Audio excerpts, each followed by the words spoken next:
From Bitcoin, blockchain or distributed ledger technology to cryptocurrencies, tokens and initial coin offerings. It seems everyone involved has something to say, but can you really trust their advice? One man's had enough of weasel words and charlatans and is ready to give you impartial, independent analysis. With digestible blockchain bites, ICO analysis and need-to-know news on cryptocurrencies, author, speaker, transparency and clarity advocate and award-winning software innovator Barry James brings you Radio ICO. Hello, it's Barry James again for ICO Radio with Blockchain Bytes, and I'm delighted to be with one of the speakers for this evening's ICO Masterclass, Salomo Quirze. Is that right, or it's the other way round, isn't it? Quirze, Salomo. I do beg your pardon. Very well. Okay, well, okay. Thank you. But I'm pleased, even though I struggle with the pronunciation, and I want to visit Barcelona at some point in the not too distant future, and my accent hopefully will get a little bit better as a result. But you have a very unusual ICO you're going to be talking about this evening in various ways. So what are you going to be talking about this evening? And tell us a bit about your ICO, would you? Well, let's say it's unusual, but I think that will become usual the coming months, this kind of ICOs. What is unusual is that we are a public listed company, and we are a brick and mortar company, and 20 years old company. That is unusual in the ICO world, but that will be not unusual the coming months. I think that this crypto economy will change, and we will see that more and more companies, public listed companies, will embrace the crypto world more and more. Yeah. So it's a franchise organization. Well, Nostrum is a chain of 130 restaurants. We run these restaurants across Spain and France. We run that under franchise model, master franchise and franchise model. And that's right. It's a franchise model that we tokenize. We tokenize all our relations with our consumers and the relations with our franchisees.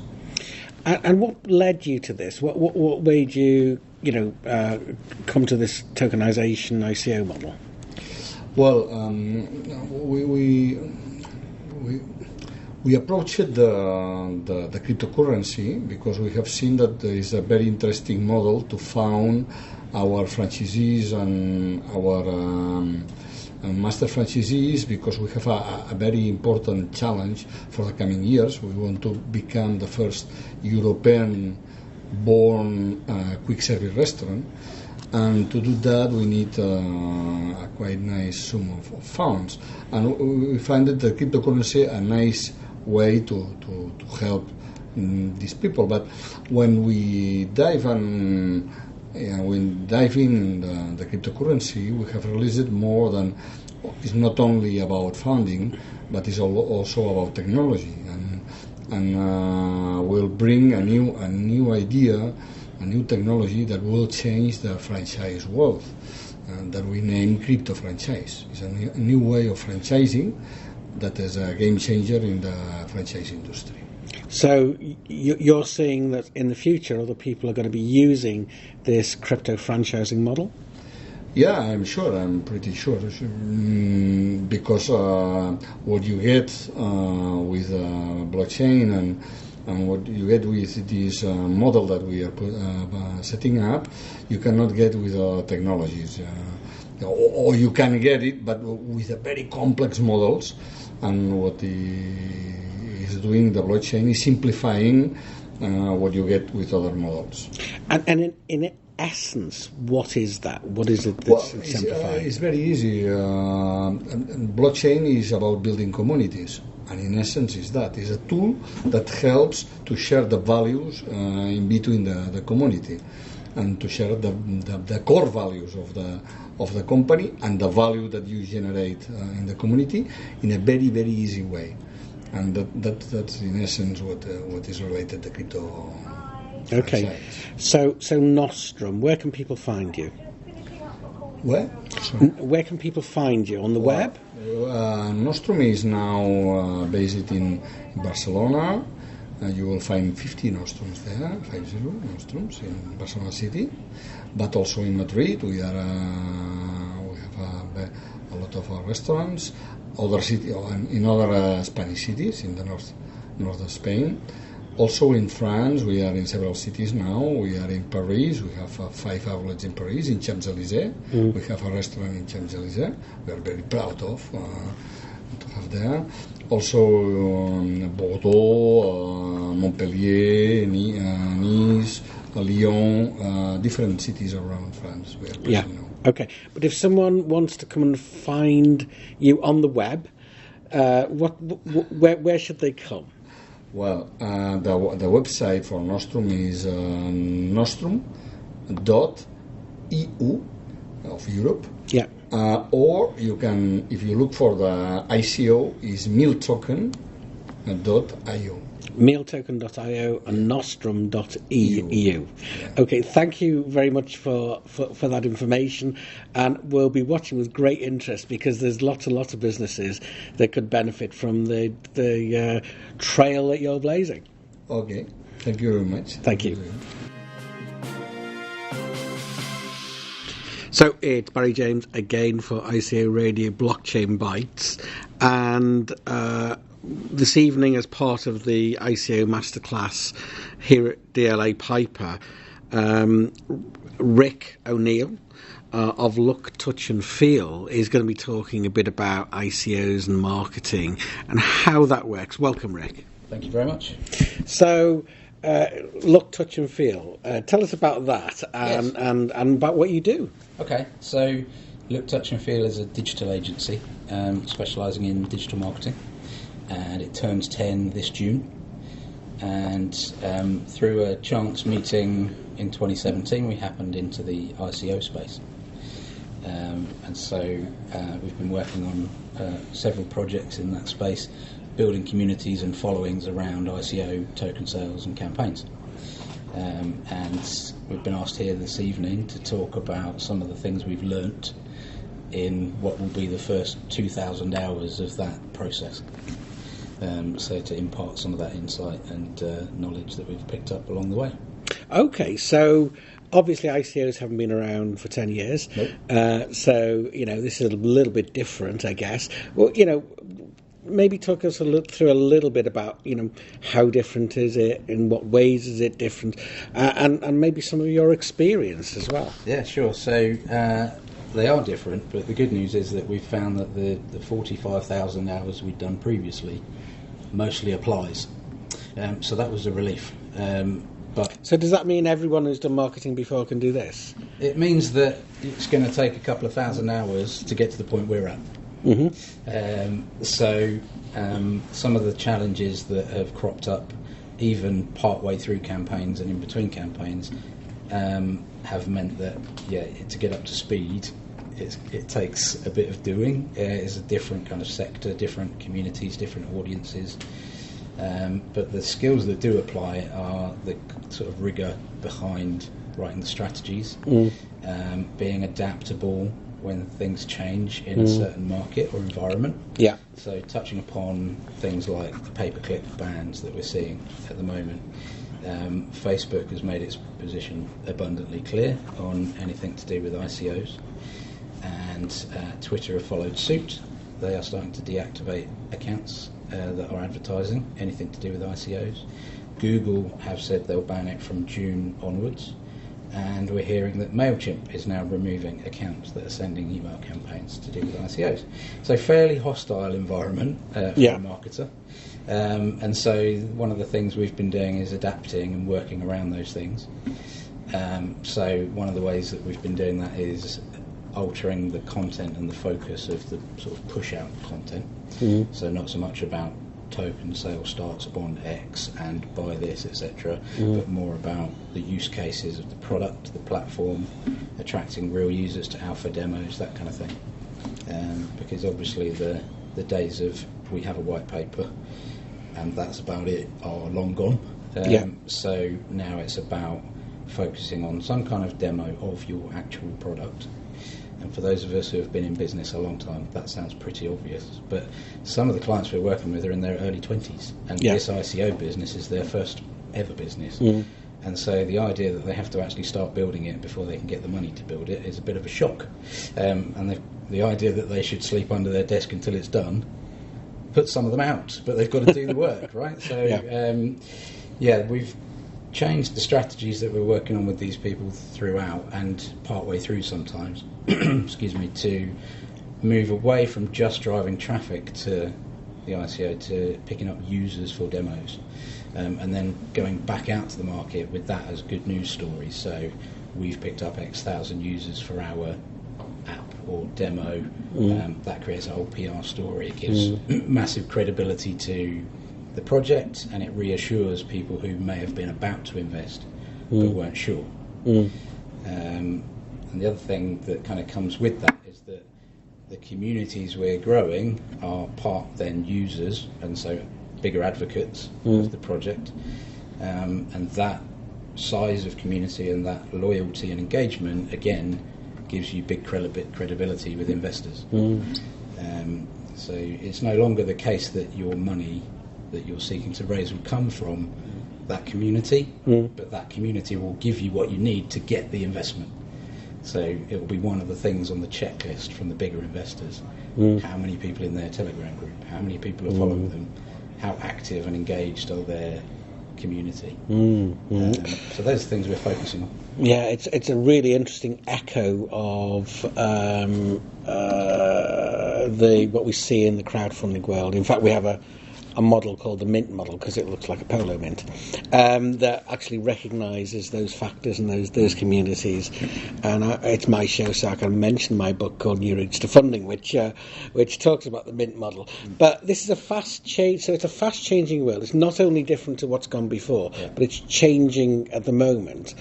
You know, what do you make of those kind of blanket bans? I know there's some legal challenges in the offing to that. What do you make of those, and how much of an issue is it going to be for you, do you think? I think it's a shame, because there are some really legitimate projects with real good use cases, unique concepts that deserve to be able to market and grow a following. So it's a little bit of a blunt instrument that's been put out there, and most of them are following suit. So I don't know who's going to follow up next. Possibly LinkedIn. They would seem the obvious next one to come along and ban it. Possibly others. So I think it's a shame. As I say, there's ways around it in terms of changing what you're promoting. And by that I mean the bans at the moment are mostly automated, so they're around certain keywords. So you can avoid those, you can talk about other parts of the project.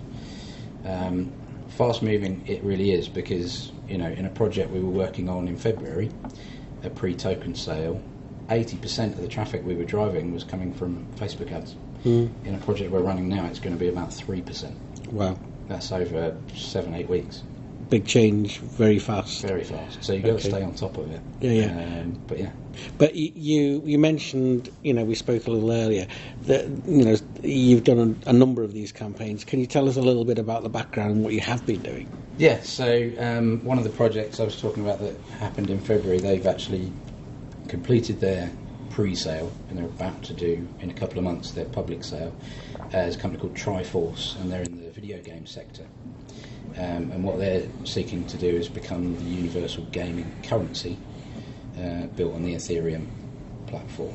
And the idea being that you'll be able to build your own little digital asset empire across all the games that you play as an avid gamer. And so their kind of user base is not only crypto enthusiasts, but any kind of video gamer, but also the indie game developers. Because this platform will also give these indie game developers a much bigger opportunity against the huge monopoly game developers. And so the project we worked on with them was initially around getting their brand up to scratch, which is a huge deal in these campaigns, because if you don't look world class, you can fall by the wayside. And then it was about building up a relevant and very targeted community of gamers and crypto enthusiasts around the pre-token sale. Yeah. With also a focus on getting users to their first app, which is an app called Raid Party, which is a digital wallet that can function across lots of different games. Cool. So you can collect Force tokens, which is their ticker, which they were very happy to get. Yeah. Use the Force, collect these tokens across all these different games. And as I say, when we changed to part of the focus to collect users, we got 22,000 users to sign up to their first app within a couple of weeks. And then we went back out to the community, the market, and with the PR, with that as a good news story, and that attracted a huge partner in Latin America called Busca Todo, who have a website called levelup.com, which sees 50 million gamers visiting it every month. And they've partnered with Triforce as a result of the activity we were putting out there as in the marketing campaign. Wow. Which changed their fortunes, because Triforce is two chaps sat in Milton Keynes. So big deal for them. And it goes to show that through really good quality visuals, branding, campaign content, PR, and talking up the stories around users and sign-ups, you can really punch above your weight. Especially at the moment, this is a big thing. Latin America loves crypto, and this company is all about video games, so it was the perfect in for them. And they have introduced them to some huge names, which I probably shouldn't say, but big deals for the chaps from Triforce to be on conference calls with some of these people. Yeah, absolutely. 22,000 in a week, just for starters, and then the trajectory we've seen. How important is authenticity, transparency, and clarity in all of this? Well, our strapline is actually because authenticity matters. I didn't know that, but so thank you for that. It's everything, because so many. There has been so many scam projects. There is much more caution now in the market and within these communities. So if you are not acting and behaving rigorously and professionally at all times, if your content and the way you present it doesn't look world class, if your copy is not perfect, if you are out there auto-translating into different languages, please don't do that, then you're not in the top 5%, you're not even in the top 7 or 8%, and that's where you need to be. And authenticity as well, in terms of how you manage the community, how open you are about how the project is going, all of those things make a big difference. The Triforce project, it's a small business. They had fairly modest soft caps, hard caps in their pre-sale, and they were open about exactly what the plans were for it. It was all held in escrow. If they didn't get the minimum, everyone got their money back, that kind of stuff. And all of that kind of stuff adds up to authentic, credible, open, transparent, and that's the best way forward, I think. Yeah, absolutely. And I suppose this is something that does run through more traditional marketing as well, although the authenticity and transparency maybe not quite so much. But having those values already, authenticity and certainly the willingness to be transparent, isn't necessarily the same thing as clarity, which is a big part of it and a struggle. 100%, yeah. I mean, we do come across quite a few projects that struggle to get across what they're doing in a succinct fashion. I actually have another business which is all about clarity and visual communication, and it's about enabling people to communicate anything in 10 minutes using a big picture. And we've been talking to a few people about using that instead of a white paper for their pitches and the front end of their sites, because a lot of these companies are started by developers who are in their nature deeply technical, and so it's very difficult for them to explain things at a high level succinctly. And so that's part of the challenge at the beginning of these projects. Is we start by creating a messaging framework for them when they go out to pitches, and for us to build all the content. And that becomes a real critical document as you go through. So that contains your elevator pitches, your strap lines, your use case soundbite stories. Yeah. So clarity is a challenge because it's a technical area, and so in a marketing context, that becomes an advantage if you get it right. Because again, you set yourself apart. So if it looks amazing, it makes perfect sense, it's a unique concept, that's half the battle. And people can see that right in front of them. Absolutely. Exactly. Yeah, we kind of have worked with an awful lot of entrepreneurs over the last few years, and indeed increasingly with ICOs. And as you say, technical people tend to be in love with the technicalities, and it's very difficult to get out of that forest. But incredibly important, and we've got some interesting initiatives coming up which we should probably talk to you about. But it's been an absolute pleasure to meet you, Rick. Likewise. Thank you for spending time with us at ICO Radio today. I'm looking forward to your talk this evening. Thank you very much. Thank you. ICO Radio was brought to you by author, speaker, transparency and clarity advocate, and award-winning software innovator Barry James. Get in touch with the programme, put yourself or someone else forward as a guest. Visit iconewsdesk.com. And if you've enjoyed the show, please leave a review. And don't forget to subscribe to get your next insights and interviews from the ICO Radio podcast.